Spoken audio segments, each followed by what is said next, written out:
அரேவோட session வந்து பார்த்தீங்கன்னா, இது 33. ஸோ நம்ம இதுல அரே கன்ஸ்ட்ரக்டர் அப்டின்னா என்ன? அப்டிங்கிறத பத்தி நெறைய டிஸ்கஸ் பண்ணியிருக்கோம் இதுல.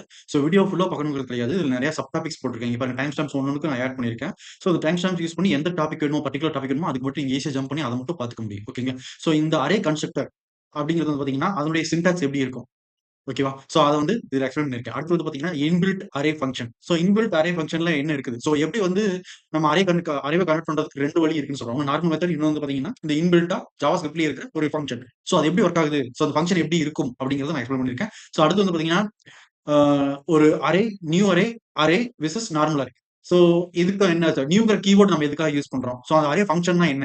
ஸோ இதெல்லாம் எக்ஸ்பிளைன் பண்ணியிருக்கிறேன். ஸோ இதுக்கும் நார்மல் அரேக்கும் ஸோ அரேவா கன்வெர்ட் பண்ணக்கூடிய ஃபங்ஷனுக்கும் என்ன டிஃபரன்ஸ் அப்படின்னு சொல்லி எக்ஸ்பிளைன் பண்ணியிருக்கோம். அடுத்து வந்து பார்த்தீங்கன்னா, ஒரு நியூ கீவேர்ட் யூஸ் பண்ணி நம்ம அரேவ கனெக்ட் பண்ணதுக்கப்புறம், அது எப்படி நம்மளுக்கு லூப்ல வேலை செய்யுது. ஓகேங்களா? ஸோ நம்ம ஃபியூச்சர்ல வேல்யூ ஆட் பண்ண போறோம். இப்ப ஆட் பண்ணல. இனிமேல் ஆட் பண்ண போறோம். அப்படிங்கிறப்ப லூப்பிங் சிஸ்டம் வந்து எப்படி ஒர்க் ஆகுது அப்படின்னு சொல்லியிருக்கோம். ஓகேங்களா? ஸோ இதுல மேப் மெத்தட் அப்படிங்கிறது வந்து இந்த அரே கன்ஸ்ட்ரக்டர்ல என்ன பண்ணுது?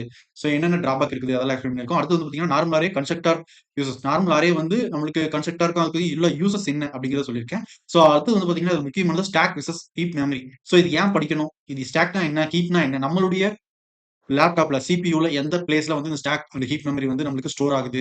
ஸோ அது ஏன் படிக்கணும் அப்படிங்கிற டீட்டெயிலா எக்ஸ்பிளைன் பண்ணியிருக்கேன். ஸோ ஸ்டாக் மெமரியில என்ன ஸ்டோர் ஆகும், ஹீப் மெமரியில என்ன ஸ்டோர் ஆகும் அப்படிங்கிறத எக்ஸ்பிளைன் பண்ணியிருக்கேன். ஓகேங்களா? ஸோ இதுல அ வர ப்ராப்ளம நம்ம ஸ்ப்ரெட் ஆப்பரேட்டர் யூஸ் பண்ணி எப்படி நம்ம வந்து அத சால்வ் பண்றது அப்படிங்கிறதும், ஸ்ப்ரெட் ஆப்பரேட்டர்னா என்ன அப்படிங்கிறதையும் நான் அதுல சொல்லியிருக்கேன். ஓகேங்களா? ஸோ இதனுடைய ஃபுல் வீடியோ லிங்க் வேணும் அப்படின்னா நம்மளுடைய ரிலேட்டட் வீடியோல இந்த ஷார்ட்ஸ்ல ரிலேட்டட் வீடியோல நான் லிங்க் பண்ணியிருக்கேன். அத பார்த்து தெரிஞ்சுக்கங்க. ஓகேங்களா? ஓகே. Thank you.